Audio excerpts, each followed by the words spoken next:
O presidente da República, Jair Bolsonaro, virá novamente ao Rio Grande do Norte no próximo dia 30 para a inauguração da expansão do sistema de trens. E é com o presidente da República, Jair Bolsonaro, que eu converso a partir de agora.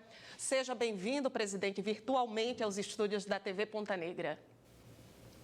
Muito obrigado pela oportunidade. Sim, estaremos aí para cada vez mais mostrar o que a gente está fazendo. O grande problema do Brasil e do mundo são os preços dos combustíveis. No resto, a gente está fazendo, vamos assim dizer, a nossa parte e corrigindo uma ou outra coisa para o bem da nossa sociedade.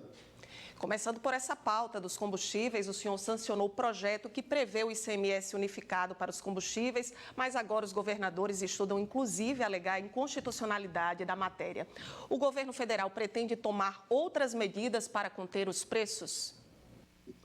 Olha, o problema dos combustíveis é mundial. O barril do petróleo chegou a $135 a semana passada. Agora já caiu, está em $100. Está esperando, inclusive, ter um retorno da Petrobras para rever esses preços que foram absurdamente majorados na semana passada. Mas, repito, é um problema mundial o preço dos combustíveis, ocasionado agora pela guerra lá da Rússia com a Ucrânia. A possibilidade de um fundo de estabilização desses preços, utilizando até os lucros da Petrobras, que são devolvidos ao governo federal. A gente tem alguma perspectiva nesse sentido para que a guerra não coloque ainda mais esse peso dos consumidores no pagamento dos combustíveis? Como é uma questão atípica, obviamente que isso está no papel já, não é estudando, já está no papel. Qualquer nova alta, a gente vai, da nossa parte aqui, desencadear um processo para que esse reajuste não chegue na ponta da linha para o consumidor. É impagável o preço dos combustíveis no Brasil. E, lamentavelmente, a Petrobras não colabora com nada. Muita gente me critica, como se eu tivesse poderes sobre a Petrobras. Não tenho poderes sobre a Petrobras. Para mim, é uma empresa que poderia ser privatizada hoje. Ficaria livre desse problema. E a Petrobras se transformou na Petrobras Futebol Clube, onde lá o clubinho lá de dentro só pensam neles, jamais pensam no Brasil. Até mesmo repasse para o gás de cozinha é algo impensável, fizeram também. Da nossa parte, nós zeramos todos os impostos federais no gás de cozinha desde o ano passado e agora zeramos os impostos federais no óleo diesel. Mas mesmo assim, por questão de um dia, olha o que eu vou te falar, por questão de um dia foi feito contato com a Petrobras, porque chegou para nós que eles iriam reajustar na quinta-feira da semana passada, e foi feito um pedido para que deixasse o dia seguinte, atrasasse um dia. Eles não nos atenderam. Nós não podemos interferir no preço da Petrobras. Se pudesse interferir, as decisões seriam outras, e pedindo para atrasar um dia, por quê? Porque estava sendo votado no Senado e no mesmo dia seria votado na Câmara um projeto de lei para recalcular o preço do ICMS, o valor do ICMS, que é o imposto estadual, em cima do diesel. Bem como na mesma lei sancionada por mim, naquela noite, na semana passada, para zerar o imposto sobre o diesel. Bem, resumindo, foi dado o aumento do diesel 90 centavos. No dia seguinte, anunciamos a redução de 60. Eu te pergunto, na bomba baixou os 60 centavos? Não. Então, por um dia, a Petrobras cometeu esse crime contra a população desse aumento absurdo nos preços dos combustíveis. Isso não é interferir na Petrobras, a ação governamental, é pelo bom senso. Poderia esperar um mês. E quando eles deram o reajuste, o preço do petróleo lá fora estava em $130. Hoje está em $100. Agora eu pergunto à Petrobras, que eu não tenho ascendência sobre ela, eu não mando na Petrobras, vão reduzir o aumento absurdo concedido a semana passada ou está muito bom para todos vocês da Petrobras? O senhor pretende substituir o presidente da Petrobras, presidente? Existe essa possibilidade. Todo mundo no governo, ministros, secretários, diretores de empresa, presidentes estatais, pode ser substituídos se não estiver fazendo esse trabalho a contento. Então, eu não quero dizer que vai ser trocado ou que não vai ser trocado. Eu só não posso trocar o vice-presidente da República. O resto, todos podem ser trocados, obviamente, por motivo de produtividade, por motivo de falha, ou omissão no respectivo serviço. Agora, eu quero, em parte, dizer que o presidente da Petrobras ele está amarrado numa série de legislação. mas a solicitação feita, não oficialmente, porque não podemos interferir na Petrobras, nem vamos interferir, de atrasar um dia o anúncio do pagamento, isso pegou muito mal para todos nós aqui em Brasília. Os efeitos dessa crise econômica, a gente sabe do efeito cascata em relação à vida dos brasileiros, o consumo, os alimentos, tudo o que implica e tem dificultado também os indicadores econômicos. Como fazer isso diante da série de restrições do período eleitoral para tentar estabilizar a economia e melhorar a vida do cidadão brasileiro, presidente? Aquilo que a legislação eleitoral impede, nós temos feito consulta ao Tribunal Superior Eleitoral para exatamente a gente não cometer um crime aqui. Agora, crime maior seria não fazermos nada a favor da população. Adianta também, quando se fala em preço de combustíveis, isso atrela a inflação em tudo. Agora, mal acabamos, que parece que acabamos, né, a questão da pandemia no mundo e no Brasil. As consequências da pandemia também influenciaram nos preços em tudo, no Brasil e no mundo. Porque com aquela política do fica em casa, a economia a gente vê depois, foi muito bonito para quem tinha salário, para quem recebia, quem tinha emprego fixo, tá? Então, para eles foi muito bom. Agora, para grande parte da população que vivia da informalidade, foi péssimo. Tudo subiu de preço. Tivemos uma inflação ano passado, só equiparada de 2015, 10%. Se bem que em 2015 era Dilma presidente, não tínhamos crise no Brasil.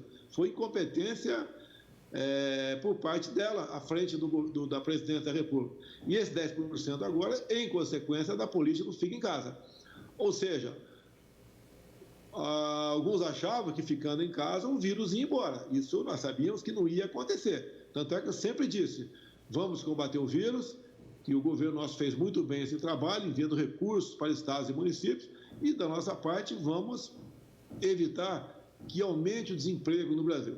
O desemprego em si, o formal, com carteira assinada, em 2020 não houve desemprego, porque tomamos medidas para evitar o desemprego. Agora, os informais, as pessoas que vivem aí vendendo churrasquinho de gato na praça, água no sinal, um biscoito na praia, esses sofreram muito. Se não é a gente criar o auxílio emergencial em 2020, teríamos o caos no Brasil, porque as pessoas não tinham como sobreviver. E deixo claro que o que nós gastamos com auxílio emergencial em 2020 foi equivalente a 15 anos de Bolsa Família. E emendando o assunto, né? Por causa dessa inflação, o que nós fizemos também? Nós mudamos o Bolsa Família, que pagava em média R$ 190 e agora está pagando no mínimo R$ 400. Então, uma ajuda aos mais necessitados. E temos aproximadamente no Brasil 18 milhões de pessoas ganhando o novo Bolsa Família, que agora tem o nome de Auxílio Brasil. Ou seja, é o governo cuidando das pessoas, diferentemente do que a oposição prega pelo Brasil ao nosso respeito. O senhor acredita que já era para ter sido decretado o fim da pandemia? A gente sabe que é a OMS que determina, mas temos visto estados já liberando a utilização da máscara, reduzindo as medidas restritivas que vigoraram nos últimos 2 anos. Olha, o nosso ministro da Saúde, o Queiroga, tem se comportado muito bem nessa questão. Eu tenho conversado com ele. Ele já sinalizou há poucos dias que seria uma portaria dele, como definido em lei, nós aqui sairmos da pandemia e entrarmos na endemia. Tá? Ou seja, isso deve acontecer até o final desse mês. É isso que está sendo previsto pelo Ministério da Saúde. Realmente, não se justifica mais todos esses cuidados no tocante aí ao vírus, porque todo mundo vê que praticamente acabou isso daí. Você vê no próprio carnaval, nas praias, que o povo abandonou praticamente máscara, né, e outros cuidados, porque praticamente chegou ao fim.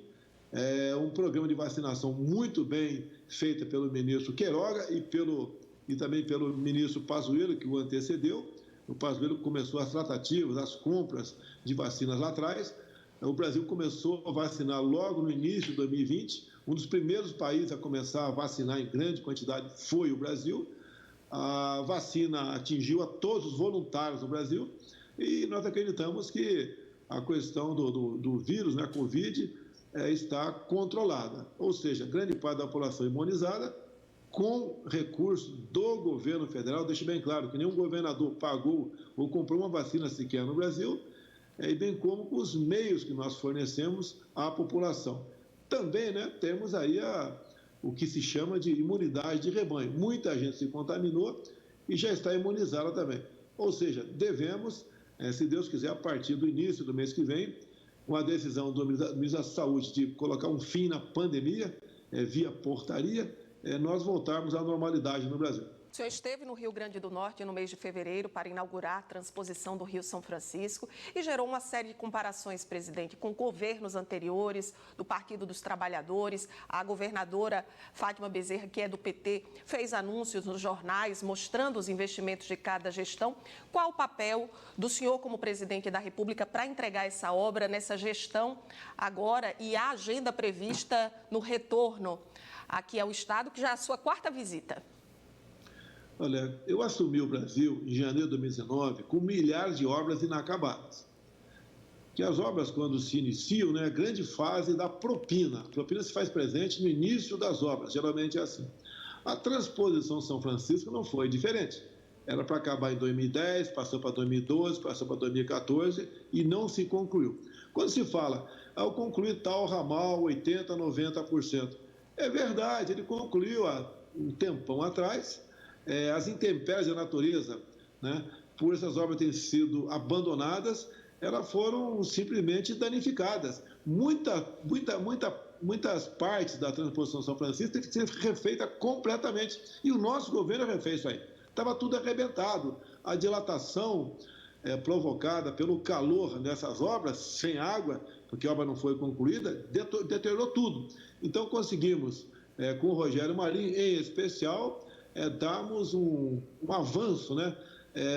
Ultimarmos essas obras, fazer com que elas geralmente fossem concluídas e a água de fato chegasse ao Nordeste. Isso foi feito, os grandes eixos já foram concluídos, falta, nosso entender, pouca coisa para concluir isso tudo e será feito até o final do nosso governo.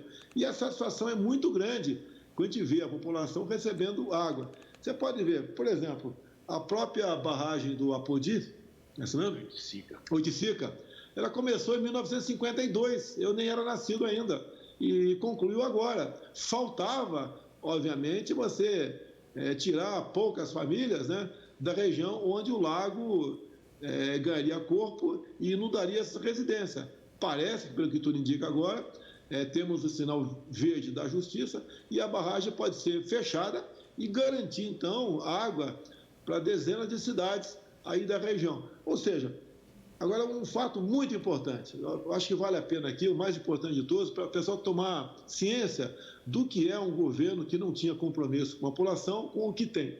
Se você pegar todos os desvios, roubalheira, corrupção, contratos mal feitos, obras começadas não concluídas na Petrobras, o endividamento da mesma ao longo do governo Lula e Dilma foi de 900 bilhões de reais.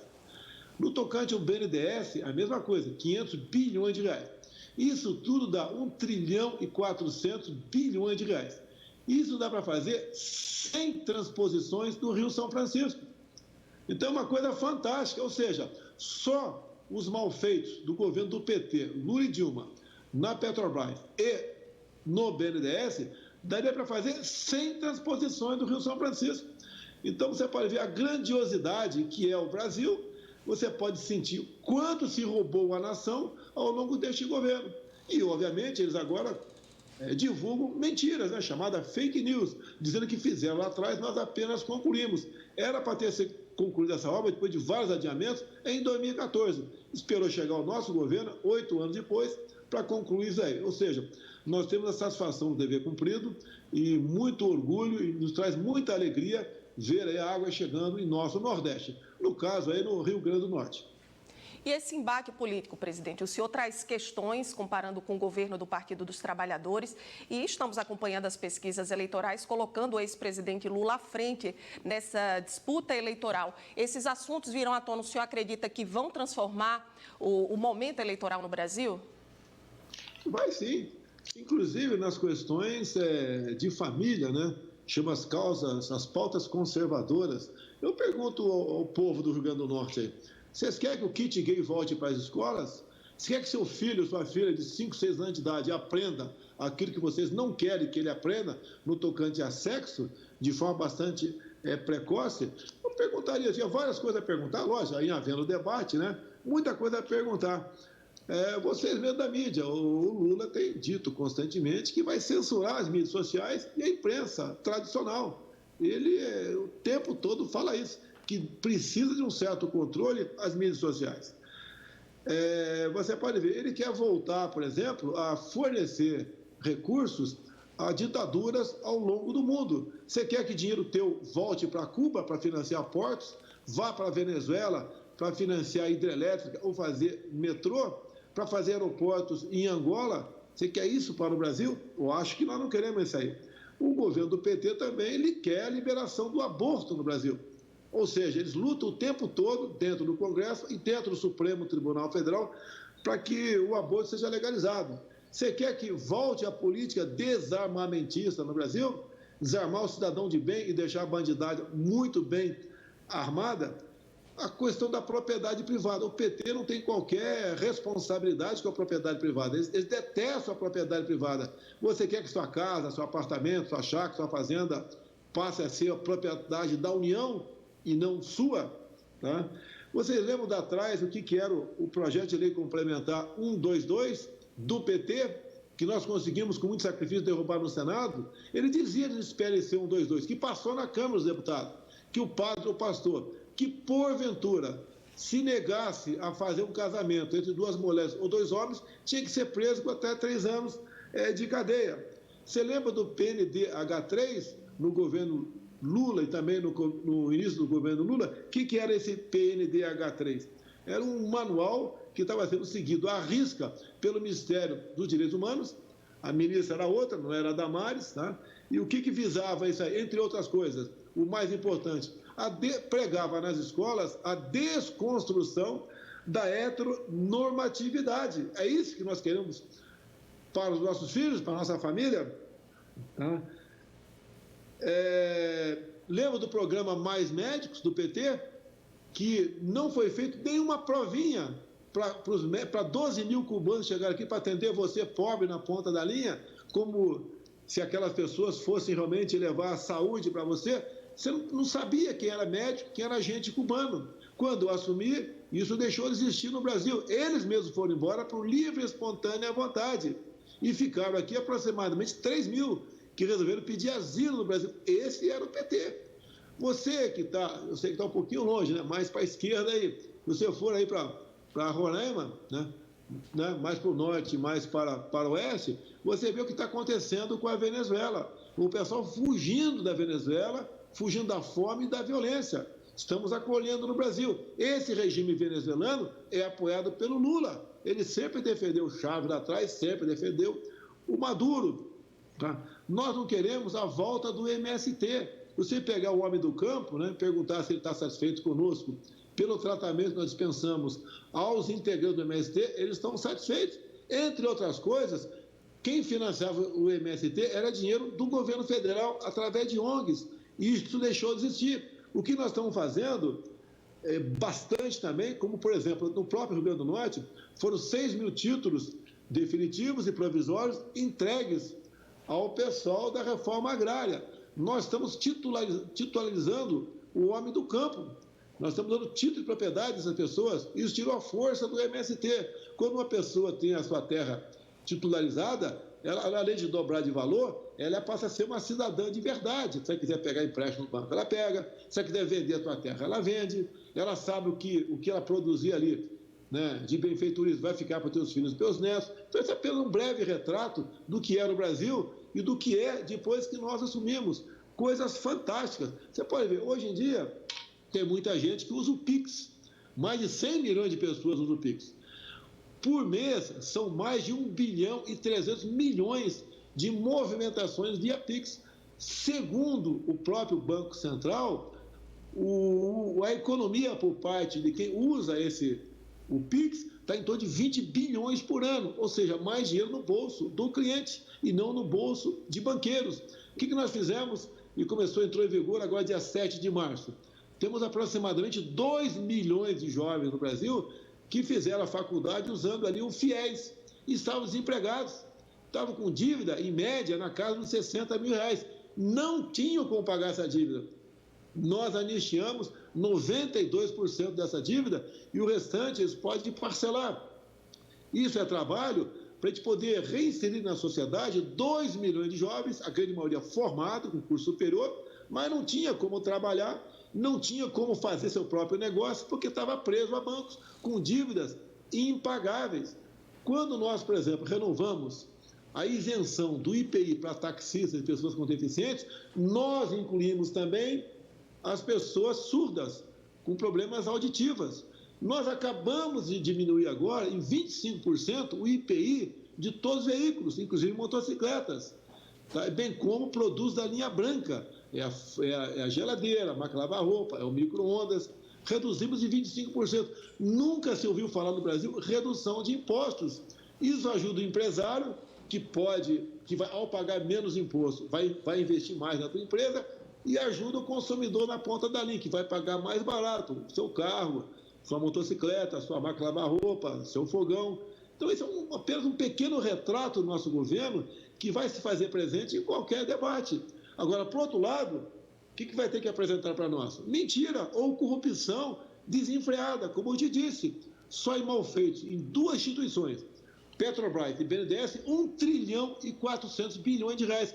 Você quer saber também por que a gasolina está cara? Nós temos que importar gasolina, temos que importar óleo diesel. Podia estar sendo beneficiado aqui no Brasil, podia estar sendo destilado aqui no Brasil. Agora, por que nós não conseguimos, então, fazer isso? Porque o governo Lula prometeu 2 refinarias no Nordeste e uma no Sudeste. Gastou mais de 100 bilhões de reais e não concluiu nenhuma. Não se produz uma gota de gasolina ou de diesel nessas 3 refinarias, que não saíram do papel, e repito, consumiram de você, contribuinte, 100 bilhões de reais. Esse é o problema que nós temos. E alguns querem reconduzir ao governo quem roubou a nação dessa forma. Você se lembra há pouco tempo? Era 2, 3 casos de corrupção toda semana. Nós concluímos 3 anos e 2 meses sem um caso de corrupção no governo. Nós temos 2 ministros do Rio Grande do Norte. O Rogério Marinho, em grande parte, é o responsável pela transposição de São Francisco, entre outras situações, né? E também do Fábio Faria, que está aqui do meu lado, que poderia até falar sobre 5G para vocês. Uma coisa fantástica. Ele conduziu um leilão e, a partir do meio do ano agora, várias capitais já passarão a ter o 5G na internet. Seremos dos países pioneiros do mundo nessa questão. Ou seja, é um governo aqui que trata a coisa pública com responsabilidade, escolheu ministros não por critério político, mas por critério técnico, de modo que todos na ponta da linha, os nossos 210 milhões de habitantes, possam se beneficiar com nossas ações. Repito, lamentavelmente, o preço do combustível está no mundo todo a esse preço e, obviamente, que atrapalha a gente. Presidente, qual será o momento para falar numa pré-candidatura, para retornar, para concorrer à presidência da República e também anunciar o seu vice, visto que a oposição já está se articulando com o Geraldo Alckmin se juntando ao projeto do ex-presidente Lula? Olha, o meu caso é diferente dos demais, porque eu tenho um país para administrar. Então, eu pretendo daqui sem ser esse sábado próximo, lançar a pré-candidatura aqui em Brasília. O vice, a gente vai esperar um pouco mais, porque tem muita gente querendo, que é natural, né? E a gente vai trabalhando nesse sentido. Mas vai ser um vice à altura de representar o presidente nas suas vacâncias, né? Essa que é a intenção. Não é um vice para ajudar a ganhar a eleição, é um vice para ajudar a administrar o Brasil.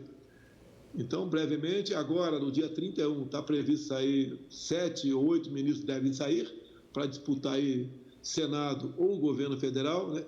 Governo federal não, Senado ou governo estadual, e um ministro vai sair, que é o Marcos Pontes, para disputar aí uma cadeira na Câmara dos Deputados por São Paulo. E o senhor virá ao Rio Grande do Norte ainda no mês de março? Está confirmada essa agenda aqui no estado? Está confirmado, está o Fábio Faria me ajudando aqui do lado, dia 30 está confirmado, vai estar presente também, Fábio? O Fábio Faria vai estar presente, vai estar o Rogério Marinho, e sempre uma satisfação muito grande ir para o Nordeste. e o Rio Grande do Norte mora no coração da gente. Estou vendo, quarta visita ao Rio Grande do Norte. Não posso deixar de perguntar aqui no Estado sobre a formação do palanque. Foi resolvida essa equação entre os ministros. Os dois tentavam aí a cadeira do Senado. Rogério Marinho é o pré-candidato do grupo ligado ao senhor. Então, Você quer que eu fale? O Fábio Faria vai falar aqui. Por favor, fique à vontade, ministro. Vamos chamar o ministro para sentar e participar da entrevista também. Eu quero saber se o grupo do presidente Jair Bolsonaro terá um candidato a governador aqui no estado do Rio Grande do Norte. Oi, Georgia, teremos sim. Bem-vindo. Nós teremos um candidato do grupo, né? Tem algumas pré-candidaturas que estão conversando conosco. Ontem eu tive uma reunião longa com o nosso pré-candidato ao Senado, né, o ministro Rogério, e a gente está esperando aí que até o final do mês possa lançar também a pré-candidatura. Quais são os nomes que estão sendo trabalhados, ministro? Tem Ezequiel, deputado estadual, presidente da Assembleia, tem Tomba também, que é outro deputado estadual que está conversando, e a gente vai decidir isso até o final do mês, como eu disse. O grupo todo, né, está unido e a gente vai buscar um nome que represente melhor aí o grupo para enfrentar aí a governadora do PT.